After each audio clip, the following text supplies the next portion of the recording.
மக்களே வணக்கம். ட்ரம் ஒரு ஸ்திரத்தன்மை இல்லாத ஆளா, ஒரு குழப்பமான ஆளா. தன்னுடைய நிலைப்பாட்டை ஆட்சிக்கு வந்தோடனே மாற்றினார். மிக கடுமையான ஒரு பொருளாதார நடவடிக்கை எடுத்தால் எல்லா நாடுகளுமே வரவேற்பு பேசியிருக்கிறார். ஆனால் இப்பொழுது எல்லாம் ஸ்தம்பித்து போயிட்டு இருக்கின்றன, ரிவர்ஸில் வந்துக்கிட்டு இருக்கின்றன. அறிவிப்பு பின் ரிவர்ஸ். தனக்கு சட்ட ஆலோசகர் இருக்கிறார்கள், அரசியல் ஆலோசகர் இருக்கிறார்கள். ஏன் நம்முடைய அமெரிக்க அதிபர் ட்ரம்ப் மாறுபட்ட ஒரு கோணத்திலே மாறுபட்ட ஒரு ஸ்டடி மைண்ட் இல்லாமல் திரும்ப புதிய அறிவிப்புகள் பின்வாங்கல்கள் நடந்து கொண்டிருந்தன. சகோதர நாடான ஆரம்பத்திலே கனடாவுக்கு எதிராக அறிவித்தார். அவர்கள் மிக பலமாக எதிர்த்தார்கள். அவர்கள் பதிலுக்கு அறிவிப்பு செய்தார்கள். எல்லா நாடுகளுமே, ரஷ்யா, சைனா முதற்கொண்டு அவர் வரி விதிப்பை வைத்தார்.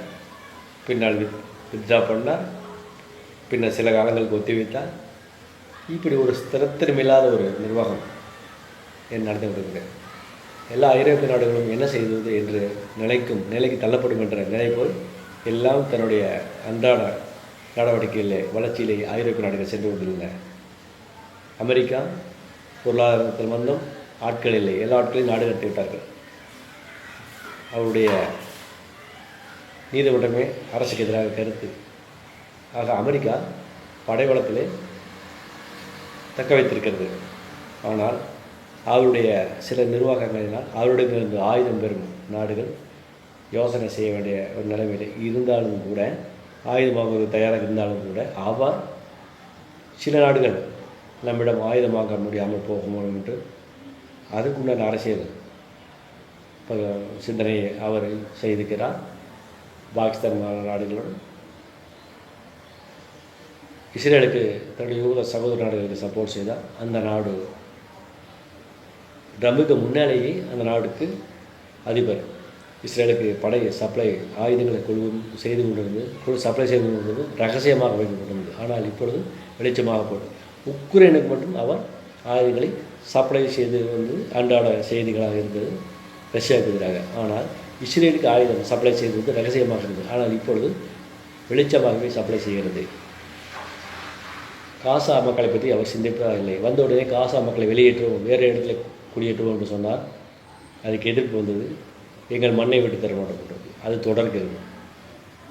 மீண்டும் ஆயுத சப்ளை இஸ்ரேலுக்கு தொடர்கிறது. ஆனால் காசா மக்கள் படை கைதிகளை ஒப்படைக்க மாட்டோம் என்று நெஞ்சிலே உண்டு விழுந்தால் கூட அவர்கள் தன்னுடைய கொள்கையை நிலையாக நிற்கிறார்கள். ரஷ்யா உக்ரைன் போர்.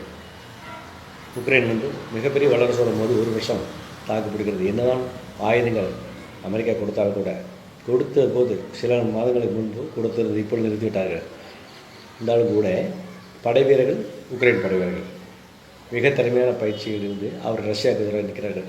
எந்த நாடும் இனிமேல் வெற்றி பெற முடியாது. ஒரு நாட்டுக்கு இரு நாடுகளுக்கு போர் நடந்தால் எந்த நாடும் வெற்றி கிடைக்காது. அந்த காலதாமதம் நடக்கும். போர் நடந்து கொண்டே இருக்கும், அழிவு நடந்து கொண்டே இருக்கும். ஆனால் வெற்றி தோல்வி என்பது இருக்காது. இதுதான் தற்போது நிலை. பெரும்பான்மை நாடுகளில் வல்லரசுகளுக்கிடையே போர் நடந்தால்.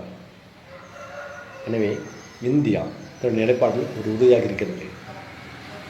ரஷ்யா உக்ரைனுக்கு இடையே போர் நடந்தபோது கூட எங்கள் இருவரும் வேண்டும், நாங்கள் ரஷ்யாவிடமிருந்து எண்ணெய் கொள்முதல் செய்வோம், அதே சமயத்தில் இரு நாடுகளும் சமாதானமாக போக வேண்டும். ஒரு ராஜதந்திர முறையிலே ரஷ்யாவுடன் உக்ரைனுடன் நட்பு கொண்டு நமது இந்தியா ஒரு கொள்கையை பராமரித்தது.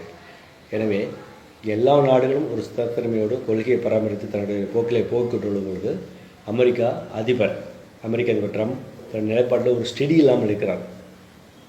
ஆட்சிக்கு வந்து விட்டார், எப்படியாவது அதையும் சொல்லி வந்து விட்டார், பாராட்டுகள். ஆனால் அங்கே ஒரு ஸ்திரத்தன்மையில சட்ட அரசியல் ஆலோசனைகள் தன்னுடைய கொள்கையிலே அவர் நிலையாக இருக்கிறாரா என்று சரியாக புரிந்து கொள்ள முடியாத அளவுக்கு அமெரிக்கா சென்று கொண்டுள்ளது. தன்னுடைய படைபலத்தில் அமெரிக்கா ஒரு ஸ்டெபிலிட்டி இருக்கின்றது. ஆனால் கொள்கையிலே ஸ்டெபிலிட்டி இல்லை. மாறி சிந்தனைகள், மாறி அறிவிப்புகள் இருந்தாலும் இந்த உலகம் தன்னுடைய வேகத்திலே, காற்றின் வேகத்திலே போய்கொண்டுள்ளது. எங்கும் எந்த விதமான பொருளாதார வீழ்ச்சியும் இல்லை. ரஷ்யா உக்ரைன் போர் தொடர்ந்து நடந்து கொண்டுள்ளது. தொடர்ந்து ட்ரோன்கள் ரஷ்யாவிலிருந்து 200-400 ட்ரோன்கள் சாதாரணமாக ஏவப்படுகின்றன. அவை அழித்து விட்டதாக உக்ரைன் சொல்கிறது. ஆக ரஷ்யா பெரிய வல்லரசு, வெற்றி பெறவிட்டால் வெற்றி தோல்வி இப்போது வரைக்கும் யாரும் முடிவு செய்யவில்லை. ஆனால் போர் தொடர்ந்து நடந்து கொண்டிருக்கிறது பார்க்கும்போது உக்ரைன் மிகப்பெரிய வல்லரசு என்று அறிவிக்கப்படாத வல்லரசாக தோன்றுகிறது. ஏனென்றால் அவர்கள் மன உறுதியிலே களப்பயிற்சியிலே மிக தேர்ந்திருக்கிறார்கள் என்பது உண்மை. இந்தியாவும் அதே அளவு களப்பயிற்சியிலே இராணுவ களப்பயிற்சியிலே மிக தெளிவாக பயிற்சி பெற்றிருக்கிறது என்பது சமீபத்தில் நடந்த பாகிஸ்தானுக்கும் இந்தியாவுக்கும் இடையே நடந்த போர் வெற்றியை குறிக்கிறது. இந்திய இராணுவ வீரர்கள் மிக களப்பயிற்சி, இராணுவத்தில் விமானப்படத்தில் எல்லாத்திலையும் மிக பயிற்சி பெற்றுள்ளார்கள் என்பது உலகமிருந்து உண்மையாகிவிட்டது. எனவே இந்தியா இனி வல்லரசு நாடு என்றாலும் கூட அறிவிக்கப்படாத வல்லரசு நாடு. எந்த நாடும் வல்லரசு என்று அறிவிக்க தேவையில்லை, உணர்ந்தாலே போதும். அந்தளவுக்கு நமது இராணுவத்தில் பாகிஸ்தானுக்கு எதிராக நடந்த இந்த களத்திலே, இராணுவ களத்திலே, போர்க்களத்திலே நிரூபித்து விட்டது. எனவே இந்தியா வல்லரசே தான், அறிவிக்கப்படாத வல்லரசு தேவையில்லை. நீங்கள் எந்த நாடும் எங்களை அரசு வல்லரசு என்று ரஷ்யா சப்போர்ட் செய்து கொண்டுள்ளது. இந்தியாவை வல்லரசாக அறிவிக்க வேண்டும் என்று மற்ற நாடுகள் அமைதியாக இருக்கின்றன. பரவாயில்லை, நாங்கள் வல்லரசு தான், படைப்படத்திலும் பொருளாதாரத்திலும் வல்லரசு தான். ஜப்பானை பின்னுக்கு தள்ளி பொருளாதாரத்தில் 4வது இடத்துல இருக்கிறோம். எனவே இந்தியா எல்லாவற்றிலும் படைப்படத்திலும் பொருளாதாரத்திலும் வல்லரசு தான். இனிமேலும் மேலும் வளரும். நன்றி. தொடர்ந்து ஆதரவு கொடுங்க, சப்ஸ்கிரைப் செய்து கொள்ளுங்கள், எங்களுக்கு உற்சாகமாக இருக்கும். நன்றி, வணக்கம்.